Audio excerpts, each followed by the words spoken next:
How come I can't find the Zoom? I knocked off Chana Sarah Zeller. If you want to tell her to just log back on, but whatever. She was on and then she left and then she just has to log back on. Yeah.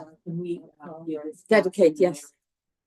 Yeah, first Shlema too. Say it. Tamar Ruth Mirka Miriam. Tamar Ruth Mirka Miriam. And we're going to say still the tefillah for the Chatufim. It's not normal that we're still saying it. Now we can start. Well, seriously, like.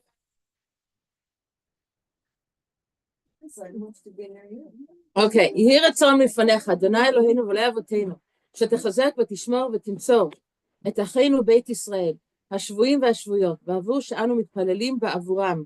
הקדוש ברוך הוא ימלא רחמים עליהם, ישמרם מכל צרה וצוקה ומכל נגע ומחלה, וישלח ברכה והצלחה בכל מעשי ידיהם, יוציאם מחושך וצל מוות ויושיבם מהרה לחיק משפחותיהם, ונאמר אמן.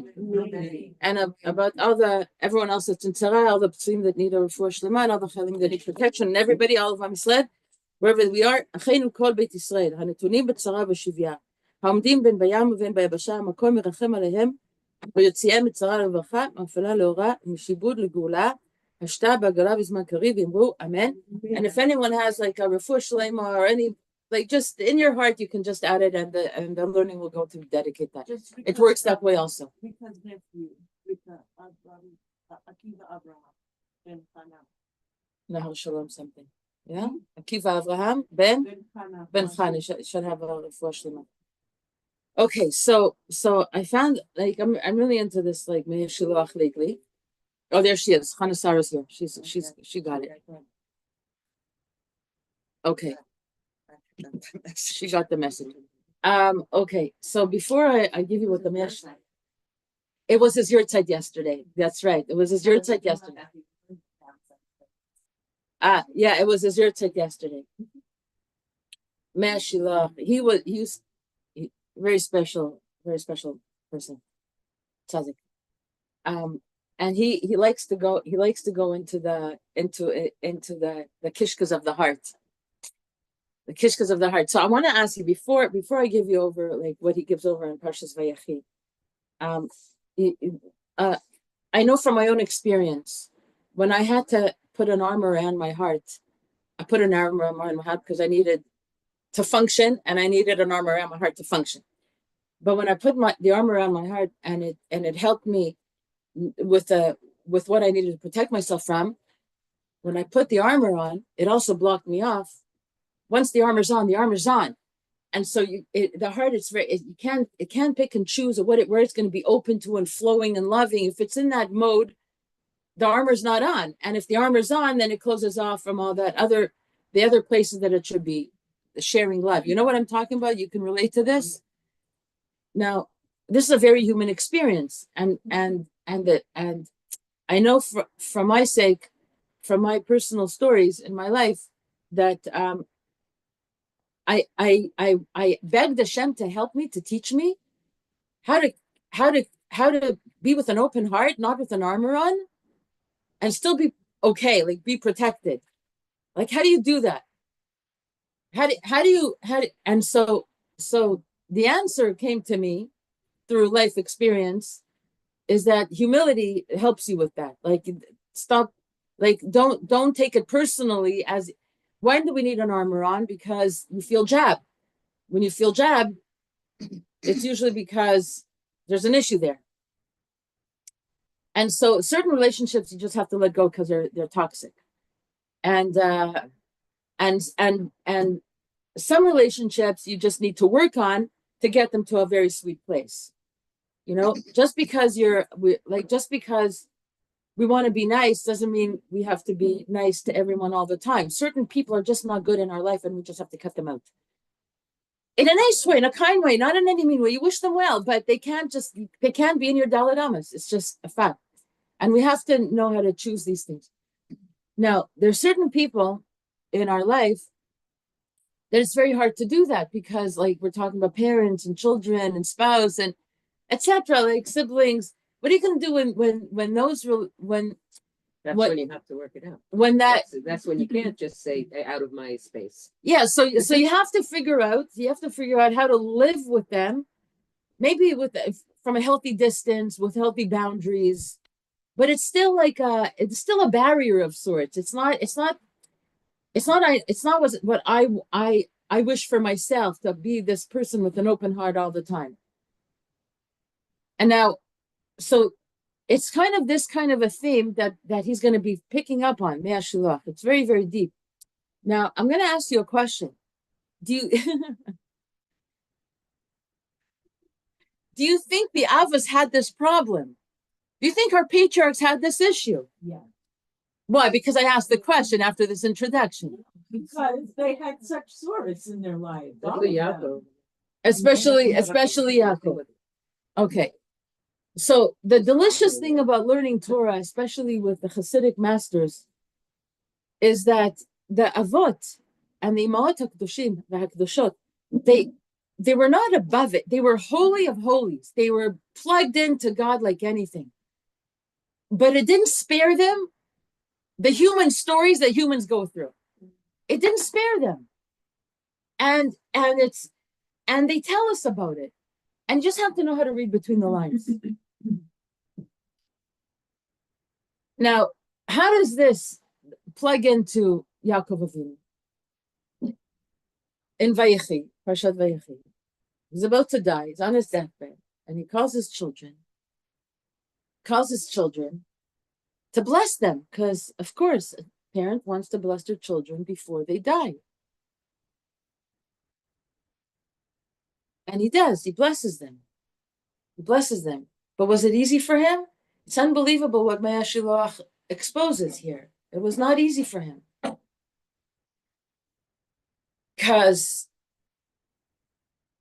Because an awful lot of his children, 10 of his 12 children, actually robbed him of Yosef for 22 years of his life. That just doesn't go unnoticed, yalla, let's get over it because I'm Yaakov Avinu when I'm plugged in. He actually had a very hard time. If you see the words, how Mea Shilach, I have to tell you, Judith is here, so I have to tell you. Did you hear the shir from? I fell asleep in the middle. There you go. So you're getting it Yael version here, but we're both plugged into this Rabbi Yaakov Reshevsky, and this is what he gave over. He decided to, and I listened to him, and it was wow. And then I found it in the Mea Shilach, and I said I have to give this over because it hits home so much with me also. So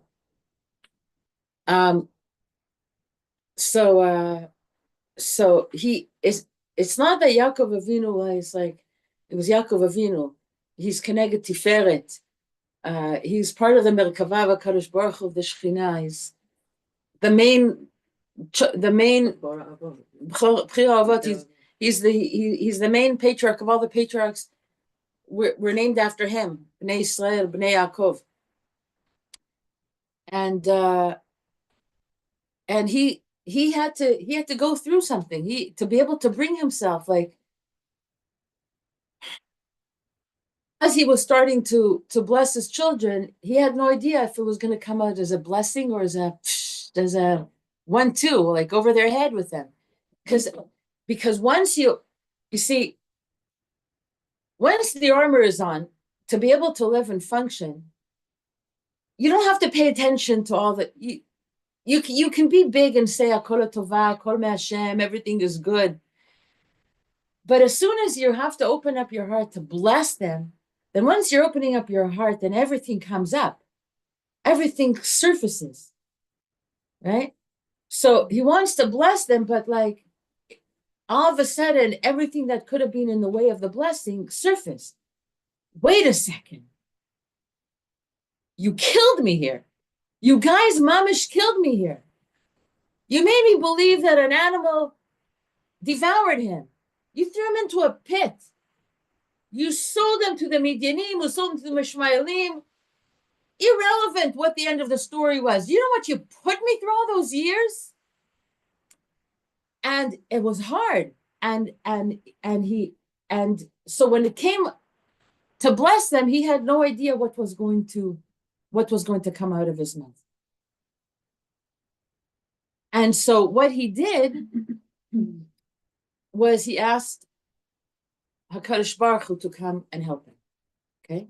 Which is something that we need to do at this point. So now I'm gonna read, and we're gonna have this unfold.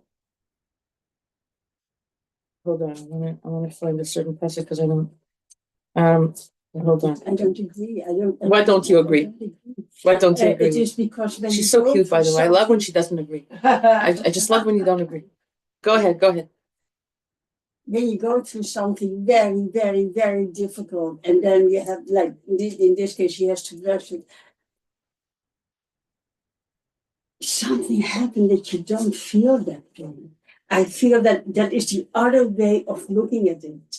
That you don't, because there is. He didn't feel the pain. He didn't let them. Exactly, because there No, is but then it came up Hashem at the end. gives us a special, not a weapon, but a special Cool. plea that we can carry our pain. Well, And the thing is that he didn't feel that, and that's why he could bless them. well, We carry it. But this is the good word Torah from Leah Rivka, but now the Meir Shiloh has a different perspective. Okay, but I just thought I wanted to tell you. Okay, good. It's a valid point, and I think That the can help us. I think the vessel that would enabled Yaakov Avinu to survive and maintain a relationship with his children until the reunification with Yosef was this kli that you're talking about. Except that Chazal also say that the Shechina, he didn't have any nevuah. The Shechina was not with him for all those 22 years that Yosef was not with him. He was damaged. He was deeply, deeply hurt. He had no idea what was going on. He was in pain and suffering to the point that when he met up Paro and he asked, "How old are you?" He starts saying, many bitter years were my life. He starts telling him how bitter. That's what came up, because it's bitter. He was bitter. That's psukim. This is what the Chumash is telling us. He felt alive the 17 years that he had Yosef, and the 17 last years of his life when he had Yosef again. Before he was sold, and then when he was united until he died. And that's what he was considered living. Everything in between was just going through the motions of functioning in this world, but not in an ideal way. He was not the Yaakov Avinu that we know. Okay, so here's the Meshlach. Vayikra Yaakov el banav. Vayikra Yaakov el banav. Yaakov calls his children. We're going to see later. I'm going to say it now because of what you said. Moshe Rabbeinu, before he dies, he also calls Bnei Israel, and he blesses each one. And it begins with the words Vezot habracha, and this is the blessing that Moshe gave all the Shvatim, each one by one. Moshe Rabbeinu, at that point, whatever he went through with them, he knew that he was going to bless them. Yaakov Avinu, the whole concept of blessing doesn't come up until after he blesses them, and then he says, and Yaakov blessed them. Because until he went through this exercise of what came out of his mouth, he had no idea if what was going to come out was the pain or the blessing. And that's what an insight. And that's why the psukim for Yaakov Avinu, when he gathers up his children to bless them, starts off with Vayikra Yaakov el banav. He calls to them. What's the implication of to call to them? Betikva, betzeaka. He had something on his heart that was making him want to scream. All of a sudden, he opened his heart to bless them, and woof, what came up? All of the disappointment, all of the hurt, all of the pain came up. And so in the Midrash,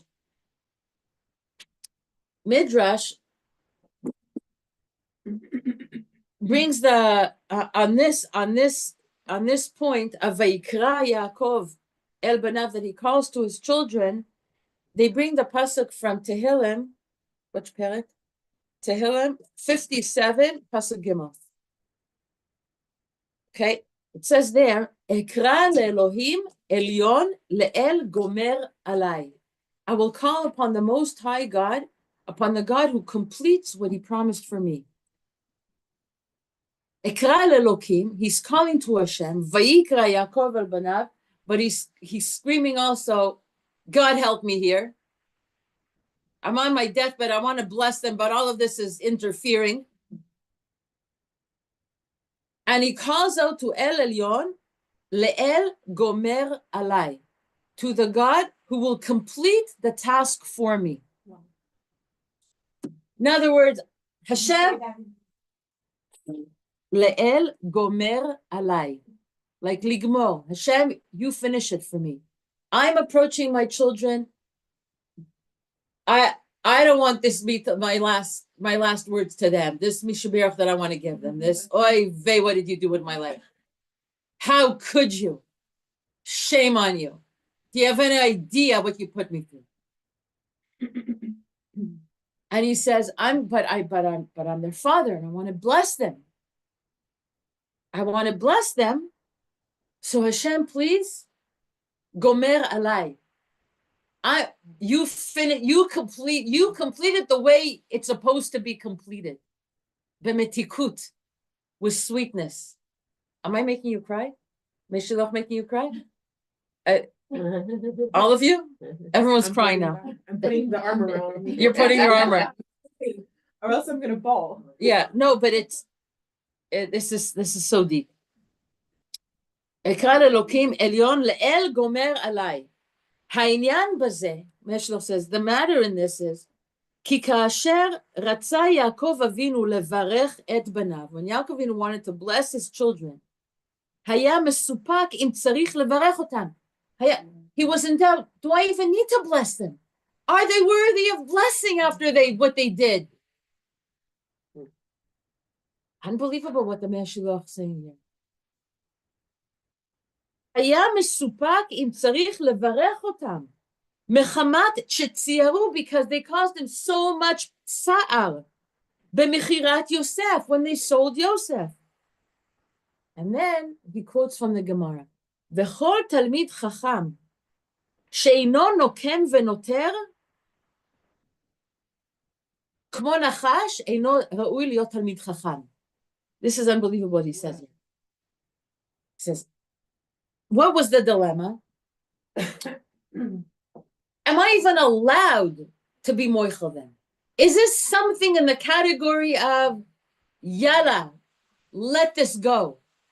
Are there not things in relationships that happen that are worthy of, yes, bearing a grudge and having nekama?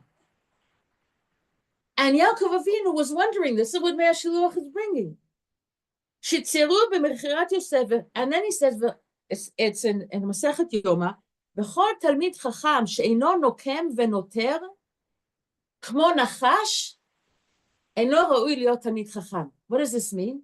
Any Talmid Chacham, and Yaakov Avinu was Bechina Talmid Chacham, any Talmid Chacham who doesn't bear a grudge and doesn't take revenge like a serpent is not worthy of his name, Talmid Chacham. Now, what does this mean? What's like a serpent? What's the nachash here? No, that's not what Yoma explains. The Gemara explains what's the thing with the nachash. Okay, good. You can keep it going. Doesn't it only attack if it has its ability that it has to specifically attack that? Okay, maybe, but Masechet Yoma says like this. What's this thing about the nachash? The nachash has no personal enjoyment. There's no tam. There's no hana'ah from what he bites. It's like dust to him. Everything tastes like dust to him. It makes no difference if he eats a mouse or eats an elephant or licks dust. For him, it's all the same. There's no hana'ah. There's no taste buds there. There's no personal satisfaction that he gets. It's just the function of eating. It's the function of needing to do what he needs to do. So this is the tchuna that Masechet Yoma brings in relation to Talmid Chacham, who's not allowed to be mochel. What's a mochel? To forgive the disgrace to his honor, not because who he is, but because of the Torah that he represents. Just like a king is not allowed to be mochel, to forgive the honor, the dishonor that's done to him, because any Jewish king is a representative of Hashem. So it's not up to the king to be mochel. A parent can be mochel, but a Talmid Chacham is not allowed to be mochel because he represents Torah. And if they're disgracing him, like if you're a real Talmid Chacham, not a pretend Talmid Chacham, okay? If you're a real Talmid Chacham, but the way Talmid Chachamim have to show that they bear a grudge and take nekama, like in other words, rebuke, and maybe even take the steps of distancing a person from them who disgraced them. Do it like a nachash. It's not for their own benefit. It's not from a place of ego. And there's a chiyuv from a Talmid Chacham to set the record straight. Listen, you didn't do right. They have to do it. Of course, the way a Talmid Chacham would add seichel to it and bring it, but they can't just let it go. They can't let's pretend nothing happened. Move on. It's not their privilege to do. So the Gemara says any Talmid Chacham that doesn't give netira v'nekima, bears a grudge or rebukes like a serpent is not worthy of being a Talmid Chacham. So Yaakov Avinu says, am I meant to forgive them? Is this a forgivable act, or am I supposed to now on my death? Now that I opened it up in me and I'm allowing all of the pain to flood my heart and I'm feeling it, what am I supposed to do with it? What's the avoda here? Is this in the category of let it go, or is this a matter of I gotta bring it to their attention? But he was feeling the pain. Lachen ne'emar, therefore it says, Vayikra. Yaakov Avinu called out El Banav, he called to them.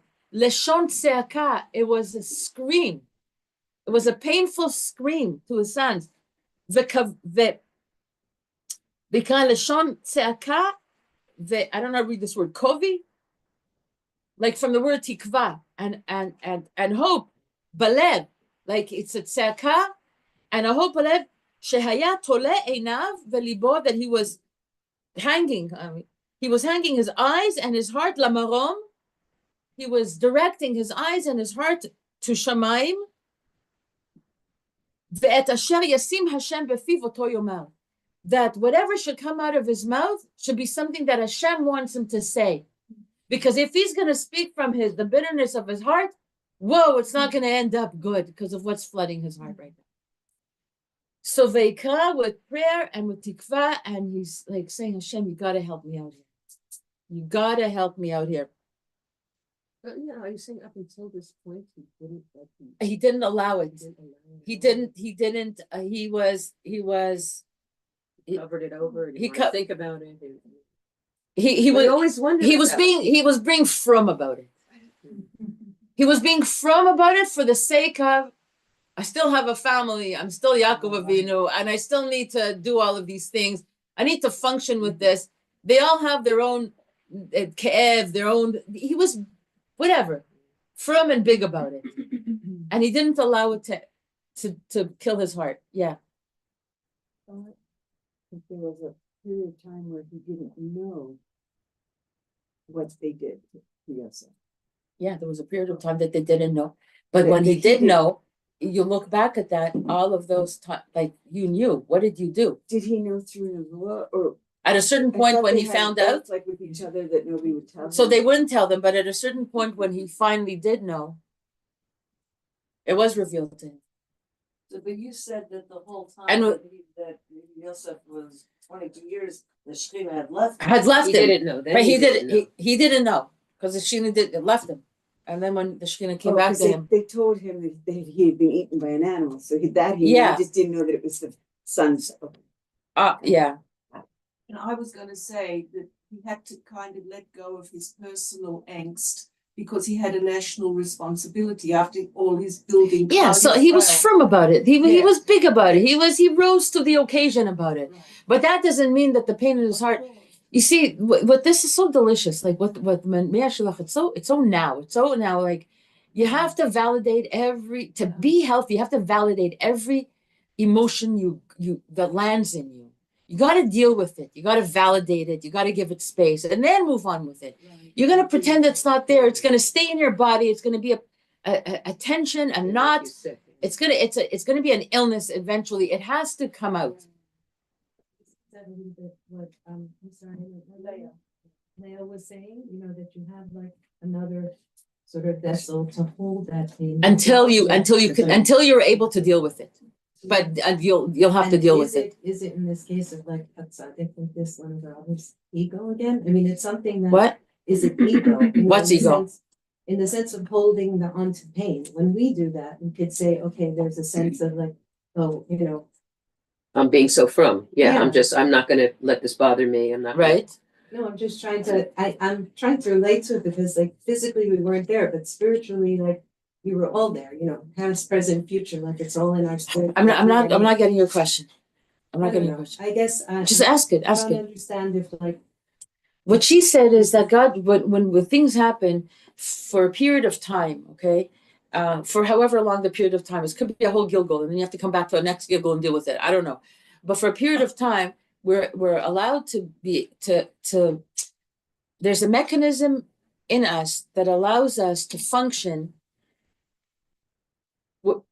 with the pain that we have by not paying attention to the pain. A lot of ways. We did this in the princess in the Lost Princess. We dealt with this. Like there's a modality that you would shift into. That's just we can function. We're high functioning people. People have no idea what people are going through. They get up. They do everything right. They get up. They go to work. They come back. But they're broken inside. But they're able to function. It's not only a mechanism. It's a blessing. Okay, so it's for the time that it's there, it's a blessing because clearly it's not the time for you to deal with it. But at a certain point, that you have to deal with it because everything comes up in the wash. Everything comes up in the wash. This is what Chazal tell us. This is the whole Shari Gilgulim is about this. Everything will come up in the wash, and Edie has stories about Gilgulim with everything comes up in the wash. Everything will come up in the wash. And so at a certain point, we can work on being slighted and working on myself, and I'm not going to let this work on me. I'm not going to let it crush me, destroy me. But a blemish happened, a hurt happened, disgrace happened. Some negativity got generated and put out in the world that has to be cleaned up. It's part of the tikkunim that we do. Who's raising their hand over there? Okay, Edie, in this way, okay, and Amy and Vicky. I have a question. Yeah. You said that the Nevuah left Yaakov when he lost Yosef, Because he was mourning. right? But when he came back to Yosef in Mitzrayim, Yeah. the Nevuah returned to him. So now when Shekhinah he's came back. calling out to his sons all these years later and asking his sons to give them a bracha, why did he not just assume that the Nevuah would help him give the bracha? Because what this is telling us is that the Avot, as great as they were human beings, and that's what's delicious about learning about this. They're the ones who. The Nevuah came back. No, but Nevuah works in many different ways. It's a matter of cleaning the way. It doesn't spare the person from living through the human story that he has to live through. I mean, because he still condemns two of his sons for Shem. He gives them a Shevach to Reuven, Yaakov, and he stops. He goes into blessing what actually gets to Yehuda, but I need to read more about from this. Yeah. I just have this idea about forgiveness, that it's really for the benefit of the person Right. who was harmed. Right. It's not necessarily about you. Right. You did whatever you do, God will deal with you. But if I don't let go of it, then that armor is never gonna come away. Right. So like, they don't even have to be in my space Right. to forgive them. But it's good for them too, because. It's good, the energy is good, the karma goes. Okay, is that a question or is it a comment? No, I like what Yehudi said about, because he had a national responsibility. For whatever reason, it didn't come up until now. He wants to bless him. Even the nevuah, it's not like you're in nevuah and you're in know nevuah exactly mode what to say. and you're like open up to the Ein Sof all the time walking. It goes in and out. He comes to bless them, and then he felt a contraction in his heart. He felt like, oh my gosh, I have all this pain. And now that was his avoda, to know what to do with this pain. And what he's teaching us as Yaakov Avinu, as our tati, as our patriarch, is that when you come to those situations, call out to God, understand that what may come out of your mouth might be more like very damaging, and you don't want to do that, and you just ask Hashem for the help to finish what you set out to do. You set out to bless, send me the words. I'm not trusting myself here. Understand that just to give it over to Hashem. Vicky? My guess, and none of us know this, but my guess is when you're at death's door, that there is an urgency to say Clean up. to say the right thing or Right. to lead people, because I'm sure that when you know that you're dying any minute, that It's all surfaces. and you feel a responsibility. This is the last thing my children are Exactly. ever going to hear from me. Right. And this is what they'll remember, regardless of all the memories we Absolutely. have of all those years before. What I say on my deathbed is going to have the most impact. For sure. Okay, so let's continue. וליבו למרום, ואת אשר ישים השם בפיו אותו אמר, so ויקרא means he's calling out to Hashem with tikva in his heart. Please, Hashem, that which you'll put in my mouth, this is what I want to say. Nothing else. Help me out here. וזה כוונת המדרש, שהזכיר זה הפסוק, שביקש מהשם שיגמור בעדו. This is the intention of the midrash that brings the pasuk from Tehillim that says, you, Hashem, finish for me. ואל יגמור עליי. בעדו, שיגמור בעדו, that he should finish for him. ולא נאמר תחילה לשון ברכה. And we see nowhere in when he approaches to bless them, does the word bracha get mentioned. It's only at the end. כי עוד לא היה מבורר אצלו אם יאמר להם. Because he wanted to bless him, but it was not mevorar, it was not clear to him if that's actually what's going to leave his mouth. Because we know that sometimes we want to say things we have a plan. This is what we're going to say. But our heart is carrying so many things, and we come to say it, and what was in our heart gets said, and not what was in our mind. You know those scenarios, right? So he had that moment, and he had no idea until it happened what he was going to say. But Moshe Rabbeinu, right away, he started with the blessing. וזאת הברכה. כי מילת וזאת מורה על זה שהיה כל הדברים מבוררים, because the word זאת, this, is a word, zot habracha. It shows that for Moshe Rabbeinu, everything was very clear to him, vurarim, clarified to him. It's lo miyad k'shitchila deber. He knew exactly what he was going to say as he was going to. For Moshe Rabbeinu, what was in his heart and mind were one. וביעקב לא נאמר וזאת. רק אחר כל הברכות, just only after all the blessings, שרק אז אחר כל הדברים היו אצלו מבוררים. Only after he finished saying everything that he had to say, one by one to each Shevet, did he realize what he said. Mevurarim, then it became clear to him, Shekol b'rechotav hema Hashem yitbarach, that everything that he said, in hindsight, really were brachot from Hashem. V'lo mikodem, but not beforehand. V'hine tchila natan Hashem dvarim shel kintur b'fiv. So so he blesses Reuven. It goes in order of their birth, right? He gives Reuven he calls Reuven, he gets what he gets from Yaakov. Then Shimon, then Levi, and only then Yehuda, and then everybody else. Now, when you read the bracha for Reuven, we see he's rebuking him. Pachaz kamayim. You're so impulsive. You think after you do, and then you think after you do. You should really stop to think before you do. And he's bringing up certain situations in the past. So he He's giving him Musar. And then Shimon and Levi, because of what they did to Shechem, they also get like, whoa, what you did there, like, whoa, you two brothers, you get together and you're like, what a murderous team you guys are. But he says here, it's only in hindsight that he sees that everything else comes from Hashem, because he says, Hashem, I don't know what's going to come out of my mouth. It's on you. Just speak through me, because I don't know what I'm going to say. And then so so the first three shvatim got a rebuke. Ki talmid chacham tzarich linkom velintor, because a talmid chacham has to be able to give rebuke. He's not allowed to let it go. You did some achil Hashem here. You, Reuven, were messing with the bed with Bilhah's tan. And you, Shimon and Levi, what you did was like, okay, there's a Gemara that says a Talmid Chacham has to give rebuke. So when he felt like he was going to say it, he was like, okay, I just need to take the bite out of it. I can't say it from a place of bitterness.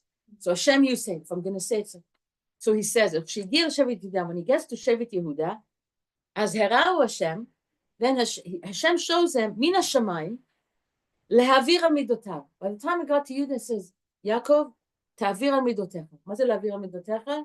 How do you say that in English? Let go of what you want to do, your natural inclination. Yeah, forgive. Oh. Let it go. Because you're not, let go of this Talmid Chacham that needs to rebuke because you're Talmid Chacham, even though you get no enjoyment from it, you're doing it like a nachash, like a snake. But you did for the first three, okay. They needed their Abba, but now it's a different thing. Why? Now it's time to like, don't hold on to it, let it go.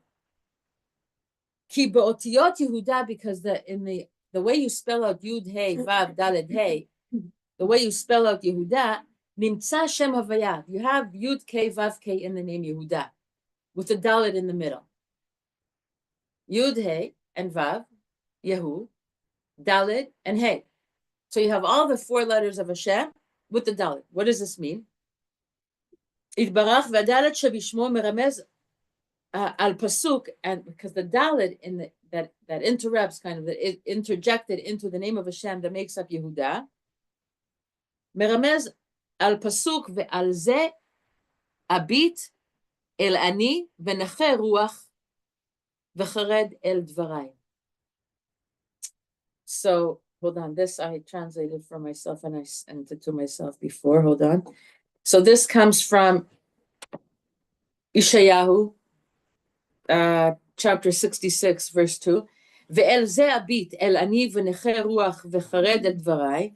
But to this one, I will look, to one poor and of crushed spirit, who hastens to do my bidding.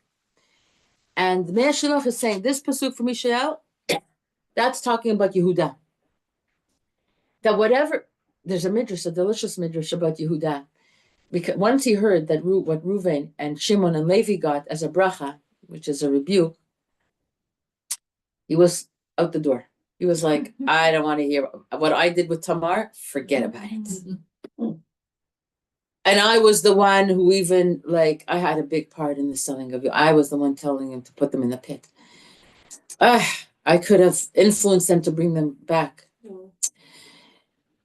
And I did, and then he suffered a yerida, he vayered Yehuda, and he lost standing in the family position of being like the leader. Vayered Yehuda, and then he got depressed, his wife dies, he ends up with his daughter. Okay, Mashiach comes from that, but he didn't know, right? He had no idea. And so he's saying, I'm out the door. I don't want to hear what my father has to say to me now, after what I heard him say to Reuven, Shimon, and Levi. But then the Midrash says, Yaakov sees him going out the door, and he says, no. You come back, because you are going to be, all your brothers are going to be known by you. All your brothers are going to be called by your name, Yehudim, or through his name, Yehuda, because of what God revealed. When the secret of his name, Yehuda, Dalet, that says in Yeshayahu, Ve'el ze abit el ani u'neche ruach v'chared al dvarai. But to this one I will look, to one poor and of crushed spirit who hastens to do my bidding. Yehuda had no choice but to be with Tamar. He had no choice. This was Mina Shamayim. He felt he needed to be with her. Unnatural to him. He was saying, Yehuda, what? You can't hold back from being with this woman. No, he couldn't hold back. He couldn't hold back. It was Mina Shamayim that Peretz and Zerach had to come, the twins, with Tamar through him, eventually leading to David HaMelech and Melech Mashiach. So this is the message that Yaakov Avinu got. Sometimes you gotta understand that humans are just like the Daled in the Yud Kei Vav Kei. The Daled represents Dal, impoverished, have nothing of his own. שמבין כי אין לו מצד עצמו כלום. That he didn't do this, he was just like, God made him do it. If you would have asked him, do I want to do this? He would say,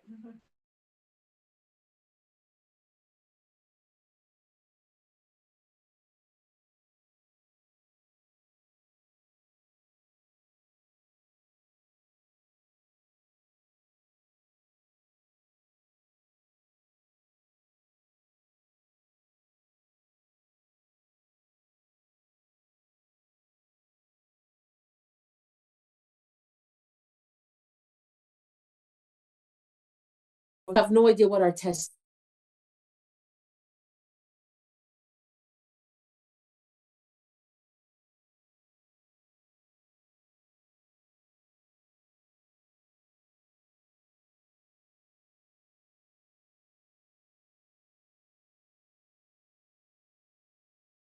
Did you not hear me this whole time? You heard me this whole time. Why didn't you? I didn't look at. I was muted this whole time. This whole hour I was muted. You were frozen. What? You were frozen also. I was frozen for how long? I don't know. Okay. A minute. Okay, we'll see what happens to this recording. I have no idea. Oh, Such a sheer that even the computer couldn't. wow. Okay. Okay, so here. So he says that when it came to Yehuda, it was like Hashem is telling Yaakov, okay, tarpeh, let it go. When it comes to Yehuda, he really deserves a blessing because Nebuch, he was like to what but to this one I will look. What happened here? Oh, now my phone is doing a very weird thing. Oh, all the devices is very weird. But to this one I will look, to one poor and crushed spirit. Oh, what? No. Weird. Okay, who hastens to do my bidding? He really wants to do my bidding. Like, and what's this Dalid? Alken lo haya bazeh makom lachul shum kas. About Yehuda, there's no place for anger. It's not like a Talmid Chacham that has to protect the honor and of what he represents. In his case, there's no kas, there's no ogas when it comes to Yehuda, because shel niftach. But and then as soon as he started with a real blessing to Yehuda, when we open up the bracha that Yaakov will get, you read a real bracha. It's a bracha that is considered a bracha, not a rebuke. Once he was open to Yehuda midat harachamim, he opened with compassion. Nitgaber gam el shar shvatim. So this midah of rachamim took over. V'nichlalu kulan bebracha, and all the other ones. Like I said, like when I started this year, once your heart is open with flowing of love, then it's open with love. And so whoever came after Yehuda, whether they needed rebuke or not, they partook of the bracha in the same manner that Yaakov gave it to Yehuda. So the first three sons apparently needed a rebuke. And it's only after he finished all of them, then Yaakov Avinu could look back, and the psukim say, and he blessed them, that he understood that the first three were also from Hashem. They just needed to hear that, to get the bracha through a rebuke, and the other ones not. And how was he able to do that? What did he do? Called out to Hashem. And he says, you finish it for me because I'm going this with a very uneasy heart because I don't want to say anything that I shouldn't be saying because it's coming from a place of hurt. Yeah. Okay. But like, what does this mean to us? We're not Talmidei Chachamim. We're not on that level of uplifting. So what does that mean? Like, Okay, let's do we talk about also have to do that at some point? Like, face all that stuff and give rebuke? I think we like butter from that or what? I think, and now that we're living, okay, so Rabbi Akiva, even in his time, said, I wonder if there's anybody that can give rebuke, tochacha, appropriately. This is something he said there. And he was the one who said, V'afta l'recha kamocha. And then you have Rabbi Nachman that says, Nikudot tovot, Nikudot tovot, Nikudot tovot. Right. Even a Rosh Hashanah, okay? So I think where we're holding with this is, you don't speak unless the words are going to come out of your mouth are going to be sweet. And you shut your mouth until it's sweet. And you don't decide that you're the Talmid we're not the Talmid Chachamim, let's face it, that can afford to hold on a grudge and take a position of nekama l'shem shamayim. We're not so holy, and we have to be very, very careful and check with ourselves 100 times if what I'm saying to them is coming from a place of an open heart and sweetness. If I can't bring my heart to be aligned with that, tisher chayav. What's how they say in Hebrew? Mazeh tisher chayav. Mazeh tisher chayav. Owe it. Obligated. Stay owing. Stay like don't make it something unresolved just of yet, and keep working on your heart until you can open, until you can actually approach them with love. Because if you don't love the person, don't rebuke them. Don't say anything. If you love them and you want to tell them off or something, if the love will be communicated, even if you tell them something, but they'll feel the love and they'll receive it. Or They'll be receptors. Because sometimes when you rebuke someone, they love you. That really happens. And I feel No, we're not saying something else. We're saying we need to rebuke. There's a mitzvah in the Torah to it's a mitzvah in the Torah, but you can't appreciate that you said that to me. It's like it really happened. And I feel that when we look at history, when we look at where we are now, but only if it's done with love. But we are still suffering. Yeah, so but still something that Leah Rivka, we have to rebuke, we have to correct because we love. We don't want people doing wrong things. It's part of our job that I care about you, therefore I'm telling it to you. You have parsley in between your teeth. I'm telling it to you. It's embarrassing, but I'm going to tell it to you because then you're going to realize I saw it and you went to another 10 people and I didn't tell you. The same thing with behavior. But you have to say it with love and you have to hold back and not say anything unless it's done with a loving heart. And with intention. You have to have, what's your intention behind it? What's your intention behind it? No, but sometimes you think that you're doing it and you're not doing it and you're like hurting the other person. Like it's not always like I'm giving her. You have to it's called the imago therapy. In imago therapy, imago. Oh yeah. So imago therapy, the beginning is, are you ready to receive? The two people coming. Yeah, do they do that? Are you ready to receive? Yeah, the person has to be ready to receive. And if they feel your heart is there, then they're ready to receive. Otherwise, don't tell them if they're not ready to receive. And if you're not ready to say with an open heart, then they should. Probably that's the answer of if they're ready to receive or not. So, B'ezrat Hashem, we'll know how to negotiate all the relationships. So there's a few things, a few takeaways for me. And then you can take. I want to hear what the takeaways from you is. First of all, we go through things as human beings, and emotions land in us. We go through things, and we want to be big, and we don't want it to bother us. And yeah, I learned so much Torah, so like I should be able to like let it go. But no, if I'm not letting it go, it's sitting in me, and I needs the respect and given the proper respect and space to be acknowledged. I have pain, I have hurt. Okay. And then you do whatever you do with it, like in terms of the therapy, in terms of talking to Hashem, opening your heart with love to speak to the person that's brought this pain until you can talk to them about it. But it's something that has to be dealt with, and it's something real. The other takeaway is, of course, okay, ask Hashem that whenever you are going to approach them, that it should come out sweet and from the highest place of neshama, of communication. And you ask for siyata dishma, you ask for Hashem to help, because they don't want to do more damage. And take your ego out of it. That's the job. That's the work, to take the ego out of it. So you have to say, is my ego? I always check, how much of my ego is still there? How much of my ego is still there? And then the third takeaway is that we have no idea what we're tested on. This is the Yehuda and Tamar story, and as versus the confession story. We have no idea in terms of the stories that we go through, and we wonder how we're doing in the eyes of Hashem, and we don't know what Hashem is actually testing. We could be down and out and beating ourselves up for something that's not even the test, and the test was something completely different. Like Yehuda's test wasn't whether he was going to be with Tamar or not. He had no choice, as the Midrash reveals.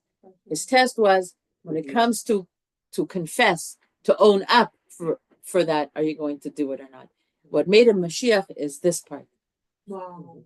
It is the confession, is the owning up, not to be perfect, but if I mess up, do I do vidui for it? And that's exactly what you said, is like, that's what you, like the acknowledging. The avots, the our forefathers, they're human. They're like, Yeah. These are like amazing. normal things that we can all learn. Yeah. So now, like, those were my 3 takeaways, but I'd love to hear like summary statements from you guys. I just want to say, like, sometimes I feel like a lot of that stuff that you need to work through, it helps to have one person that you, like, you bounce off of, rather than, eat yourself up, like you're saying, oh, this and oh, that, and what, like. Find a good friend, not for Lashon. One person. Okay, a therapist or a friend. The friend becomes the therapist at that point. It's like, and it's okay. It's not Lashon Hara, because it's for the toilet. It's for benefit. Then you're done. Not to hold on to the toxicity of whatever it is, to be able to verbalize, bring it out to the world when it's inside you. This was something I learned from Breslov. Why the power of Ibadadut. When something is inside you and you don't express it, it has infinite proportions. But as soon as you speak it, it becomes 3-dimensional. It becomes something that you can look at and poke at. It becomes finite. It becomes something that you can deal with. It's out of the infinite proportions. It's not lodging in your bones. It's not lodging in your bones. Anyone else? Vicky. Get it out to another person, and they give you some perspective. They give you some feedback. Yeah. You realize, I mean, sometimes you have an awareness that it was something different than the way you. Yeah. A lot of things get clarified when you talk about it. B'ezrat Hashem, all our relationships will be sweet and good, and all the relations that can be repaired will be repaired, and all the words that need to be spoken will be spoken with Yerushalayim and sweetness and love. B'ezrat Hashem. Yeah. You said there were 3 takeaways. Can you just briefly? My takeaways? 3 takeaways. You said this was the 3rd takeaway when you talked about we don't know what the test is. Yeah. So the first takeaway is validate the feelings that you have. Don't shove it into a place and say I can live with it shoved in a place and not ever deal with it. Validate. And the second one is include Hashem. Ask Hashem when you finally have to confront the pain. Ask for the siyata dishmaya. That's your Hidbadadut, really. That's a Hidbadadut. And that's a Simchat Chaverim. The 3rd takeaway was we don't really know what our tests are. So Shevach traveled all the way from Tzfat.